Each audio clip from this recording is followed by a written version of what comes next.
नमस्कार, रानिसा बिहानी समाचारमा स्वागत छ। म रानिसा मणि। अहिले सुरु गरौँ प्रमुख समाचारका शीर्षकहरूबाट। चीनले अनुदानमा दिएको 8 लाख डोज खोप आज नेपाल आइपुग्यो। 55 देखि 65 वर्ष उमेर समूहका व्यक्तिलाई लगाइने स्वास्थ्य सेवा विभागको जानकारी। उपत्यकामा निषेधाज्ञा जेठ मसान्तसम्म थपिन सक्ने अनुमान। संक्रमित घट्दा निषेधाज्ञा प्रभावकारी भएको निष्कर्ष र खाद्य पसल खोल्न दिने तयारी। न्यायाधीश दीपक कार्की र आनन्द मोहन भट्टराई संवैधानिक इजलासबाट भए अलग। कार्की र भट्टराई इजलासबाट बाहिर र सुनवाई 23 गतेसम्मको लागि स्थगित। ठाकुर र महतो सहित 4 नेता उपेन्द्र पक्षबाट निष्कासित।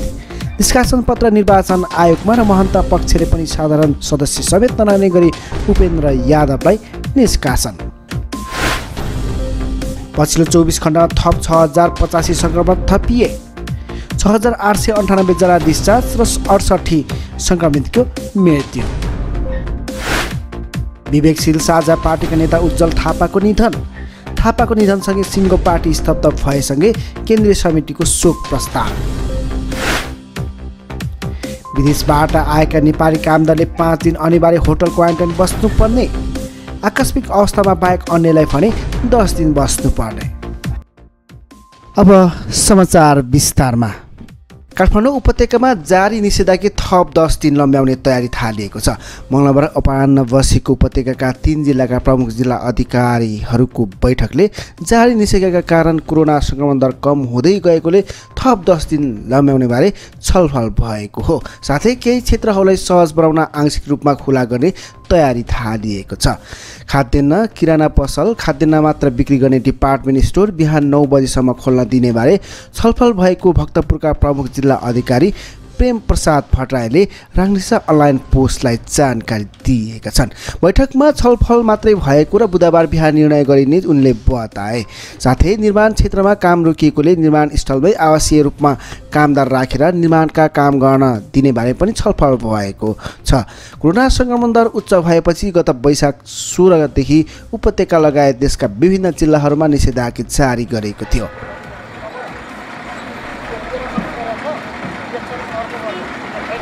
केही समयदेखि उपचाररत विवेकशील साझाका संस्थापक मध्येका एक नेता उज्जवल थापाको मङ्गलबार साँझ पशुपति आर्यघाटमा अन्त्येष्टि गरिएको छ। मेगासिटी हस्पिटलमा मङ्गलबार दिउँसो उनको निधन भएको थियो। कोरोना रिपोर्ट नेगेटिभ आए पनि स्वास्थ्य गम्भीर भएपछि उनको भेन्टिलेटरमा उपचार भइरहेको थियो। उनको अन्त्येष्टिमा विवेकशील साझाका संयोजक रविन्द्र मिश्र, कनकमणि दीक्षित, रन्जु दर्शना लगायतको उपस्थिति थियो। जनस्वास्थ्यको विषम परिस्थितिमा असम्बन्धित व्यक्तिहरूलाई आम सञ्चार माध्यममा नबोल्न स्वास्थ्य मन्त्रालयले आग्रह गरेका छ। मन्त्रालयले कोभिड महामारीको समयमा असम्बन्धित व्यक्तिहरू जथाभावी बोल्दा धेरैलाई दुविधा बनाउने र भ्रमित बनाएको भन्दै यस्तो आग्रह गरेको हो। मङ्गलबार मन्त्रालयका प्रवक्ता डाक्टर कृष्ण प्रसाद पौडेलद्वारा जारी गरेको विज्ञप्तिमा अनाधिकृत सूचना तथा जानकारी प्रकाशन प्रसारण नगर्न पनि सचेत गराइएको छ। जनता समाजवादी पार्टी जसपाको महन्त ठाकुर पक्षले उपेन्द्र यादवलाई पनि पार्टीको साधारण सदस्य समेत नरहने गरी कारबाही गरेको छ। यादवलाई पार्टीको साधारण सदस्य समेत नरहने गरी निष्कासन गरिएको नेता सुरेन्द्र झाले राङ्गलिसा अनलाइन पोस्टलाई जानकारी दिएका छन्। महन्तले उपेन्द्रलाई कारबाही सम्बन्धी जानकारी निर्वाचन आयोगलाई पनि गराइसकेको छन् र यसअघि केही घण्टा अगाडि उपेन्द्र यादव पक्षले महन्त ठाकुर, राजेन्द्र महतो, लक्ष्मणलाल कर्ण र सर्वेन्द्रनाथ शुक्लालाई कारबाही गरेको थियो। एकले अर्कोलाई कारबाही गरेपछि जसपा विभाजनले औपचारिकता पाउन मात्र बाँकी रहेको छ। चीनले नेपाललाई दोस्रो पटक दिने बाचा गरेको कोरोना विरुद्धको 10 लाख खोप डोजमध्ये मङ्गलबार 9,800,000 डोज काठमाडौँ आइपुगेको छ। परराष्ट्र मन्त्रालयको अनुसार त्यसमध्ये 8 लाख खोप नेपाल एयरलाइन्सले बेजिङबाट ल्याएको हो। चीनको स्वशासित क्षेत्र तिब्बत सरकारले उपलब्ध गराउने भनेको 2 लाख खोपमध्ये मङ्गलबार बिहान 50,400 र बेलुकी 50,400 गरी 1,08,000 डोज खोप आइपुगेको हो। परराष्ट्र मन्त्रालयले काठमाडौँ स्थित चिनिया दूतावासका अनुसार बाँकी 79,200 डोज बुधबार काठमाडौँ आइपुग्नेछ। राष्ट्रपति विद्यादेवी भण्डारीसँग जेठ 13 गते भएको टेलिफोन संवादमा चिनिया राष्ट्रपति सी जिनपिङले थप खोप सहयोग गर्ने घोषणा गरेका थिए। यसअघि पनि चीनले अनुदानमै 8 लाख डोज उपलब्ध गराएको थियो। प्रतिनिधि सभा विघटन सम्बन्धी विवादको सुनवाई गर्न गठन भएको संवैधानिक इजलासबाट न्यायाधीश दीपक कुमार कार्की र आनन्द मोहन भट्टराई अलग भएका छन्। संवैधानिक इजलासमा मङ्गलबार कार्की र भट्टराईले न्याय परिणाम मात्र नभई प्रक्रियामा समेत निष्पक्षता हुनुपर्ने भएकोले आफू इजलासबाट अलग हुने बताएका हुन्। न्याय परिणाम मात्रै होइन, प्रक्रियामा समेत निष्पक्षता हुनुपर्छ। न्यायपालिका प्रतिको जनआस्था र विश्वास कायम रहन आवश्यक छ। पूर्वाग्रहको आशंका हुनुहुँदैन, कार्कीले भने। अलग रहन अनुरोध गर्ने प्रक्रिया सही हो। कार्कीले न्यायिक निष्पक्षताको बेला मात्र लोकतन्त्र मजबुत बनाउन सकिने बताए। निवेदकको आशंकामा ढुक्क हुन नसक्ने अवस्था र प्रारम्भिक सुनवाईमा नै विवाद भएका हुनाले हामी दुईजना अलग हुने जानकारी गराउन चाहन्छौँ, कार्की र भट्टराईले भने। तर संवैधानिक इजलासबाट न्यायाधीश तेजबहादुर केसी र बम कुमार श्रेष्ठले भने अलग हुन अस्वीकार गरेका छन्। केही वकिलहरूले उनीहरू इजलासबाट अलग हुनुपर्ने अडान लिँदै आएको बेला उनीहरूले इजलासमा अलग नहुने राय दिएका हुन्। यही विषयमा मङ्गलबार इजलासमा छलफल हुँदा न्यायाधीश श्रेष्ठ र केसीले आफूहरूले इजलासबाट अलग हुनुपर्ने कारण नदेखेको बताएका छन्। नेकपा विभाजनको पुनरावलोकन निस्सा नदिने मुद्दा र यो मुद्दामा सम्बन्ध देखिँदैन। मैले अलग हुनुपर्ने आधार र कारण देखिन। अलग हुनुपर्ने आर्थिक कारण पनि छैन, केसीको भनाइ थियो। बम कुमार श्रेष्ठले भने नाम सम्बन्धी विवादको मुद्दा र यो फरक विषय भएकोले इजलास नछाड्ने बताए। उनले भने यो मुद्दासँग नेकपाको नाम सम्बन्धी मुद्दाको सरोकार रहँदैन। मुलुकी देवानी संहिता अनुसार यस इजलासबाट बाहिर हुन उनले भने।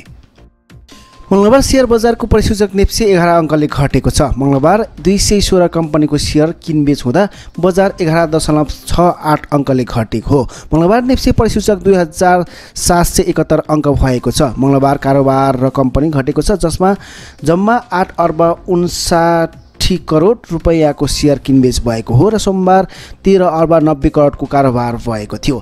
मङ्गलबार ब्याङ्किङ 11, व्यापार 93, होटल तथा पर्यटन 91, जलविद्युत 28, निर्जीवन बिमा 123 र उत्पादन 39, माइक्रो फाइनान्स 17 र जीवन बिमा 176 अङ्कले घटेको छ। त्यस्तै विकास ब्याङ्क 21, फाइनान्स 1 र अन्य 14 अङ्कले बढेको छ। रानिसा बिहानी समाचार सकिएको छ। जाँदा जाँदै प्रमुख समाचारका शीर्षकहरू फेरि एकपटक। चीनले अनुदानमा दिएको 8 लाख डोज खोप आज नेपाल आइपुग्यो। 55 देखि 65 वर्ष उमेर समूहका व्यक्तिलाई लगाइने स्वास्थ्य सेवा विभागको जानकारी। उपत्यकामा निषेधाज्ञा जेठ मसान्तसम्म थपिन सक्ने अनुमान। सङ्क्रमित घट्दा निषेधाज्ञा प्रभावकारी भएको निष्कर्ष र खाद्य पसल खोल्न दिने तयारी। न्यायाधीश दीपक कार्की र आनन्द मोहन भट्टराई संवैधानिक इजलासबाट भए अलग। कार्की र भट्टराई इजलासबाट बाहिरिए र सुनवाई 23 गतेसम्मको लागि स्थगित। ठाकुर र महतो सहित 4 नेता उपेन्द्र पक्षबाट निष्कासित। निष्कासन पत्र निर्वाचन आयोगमा र महन्त पक्षले पनि साधारण सदस्य समेत नरहने गरी उपेन्द्र यादवलाई निष्कासन। पछिल्लो 24 घण्टामा थप 6085 सङ्क्रमण थपिए। 6898 जना डिस्चार्ज र 68 सङ्क्रमितको मृत्यु। विवेकशील साझा पार्टीका नेता उज्जवल थापाको निधन। थापाको निधनसँगै सिङ्गो पार्टी स्तब्ध भएसँगै केन्द्रीय समितिको शोक प्रस्ताव। विदेशबाट आएका नेपाली कामदारले 5 दिन अनिवार्य होटल क्वारेन्टाइन बस्नुपर्ने। आकस्मिक अवस्थामा बाहेक अन्यलाई भने 10 दिन बस्नुपर्ने। रानिसा बिहानी समाचार आजलाई यति नै। फेरि अर्को बिहानी हामी पक्कै आउने नै छौँ। तबसम्मको लागि हाम्रो युट्युब च्यानललाई सब्सक्राइब गर्दै गर्नुहोला। हवस् त, धन्यवाद।